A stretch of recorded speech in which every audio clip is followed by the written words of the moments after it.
Advocate association के चुनाव में कोषाध्यक्ष पद के लिए रघुवीर सिंह जी भाटी विजय हुए हैं।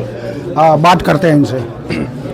सर, मैं सबसे पहले तो मेरे सभी वरिष्ठ अधिकारीगण और जो मेरे साथी अधिकारीगण हैं उन सबको तहे दिल से शुक्रिया अदा देना चाहता हूं, जिन्होंने मेरे साथ खड़े होकर मेरी इस मजबूती से मुझे पद के लिए चुना। और जिस उम्मीद के साथ उन्होंने मुझे चुना है, मैं उसी उम्मीद पर हमेशा ही खरा उतरूंगा, हमेशा ही वकीलों के हितार्थ में काम करूंगा। और जिस टाइम भी मुझे वकीलों को उभार की जो जरूरत होगी तो मैं उस पर तत्पर उतरूंगा। सर, कोषाध्यक्ष का पद बड़ा जिम्मेदारी का पद है, तो इस बड़ी जिम्मेदारी को आप कैसे निभा पाओगे? सर, कोषाध्यक्ष का पद बड़ा है हमेशा ही, लेकिन इस जिम्मेदारी पद के लिए हमेशा ही जो हमारी कार्यकारिणी आई है उसकी डिसिप्लिन जो भी चलेगी, उसके हिसाब से, उसके लेवल से जो भी कार्यकारिणी सिद्ध करेगी उसके हिसाब से हमें उसके इंस्ट्रक्शन से ही काम करना पड़ेगा। उसके लिए सर हम हमेशा ही वकीलों के लिए तत्पर रहूँगा और जो हमारी कार्यकारिणी तय करेगी उस कार्यकारिणी की जो सर्वसम्मति से जो निर्णय होगा उसी पे हम काम करेंगे। बहुत बहुत धन्यवाद। Thank you sir. एसोसिएशन की तरफ से महासचिव पद के लिए विजय हुए विजय जी चौधरी से बात करते हैं कि आप अधिवक्ताओं के भलाई के लिए क्या क्या जीतने के बाद काम करेंगे। आइए बात करते हैं। मैं सबसे पहले तो इस जीत के लिए अपने सभी युवाओं को तहे दिल से धन्यवाद देना चाहूँगा कि मेरी पूरी जीत उन युवाओं को समर्पित है जो मेरे लिए पिछले 1 महीने से जोश खरोश से लगे हुए थे।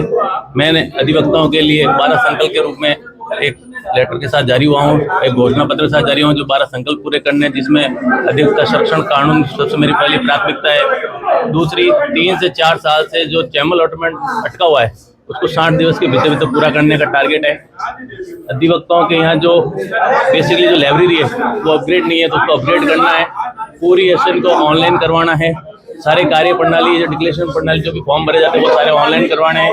डिस्पेंसरी है उसमें नियमित डॉक्टर की व्यवस्था करनी है ताकि नियमित उनकी व्यवस्था हो सके, वहाँ पर नियमित बैठ सके। इस तरह से कुल मेरे 12 संकल्प है, उसको मैं जल्दी पूरा करने का प्रयास करूंगा। इस संबंध में आज पहली बार भी फर्स्ट डे में डीजे साहब से मीटिंग करके भी आ गया हूँ।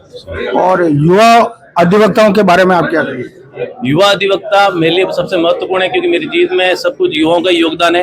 तो मैं इन युवाओं को साथ लेके चलूंगा और पूरे साल भर कम से कम 10-15 ऐसे कार्यशाला आयोजित करेंगे जिससे युवाओं को योगदान मिल सके और उन सीनियर जो डॉक्टर एडवोकेट वगैरह हैं उनसे भी उनको जो मार्गदर्शन मिले उसकी पूरी प्रयास करेंगे तथा आरजीएस वगैरह कोचिंग सुविधा भी करवाएंगे उनसे। सर, बहुत बहुत धन्यवाद।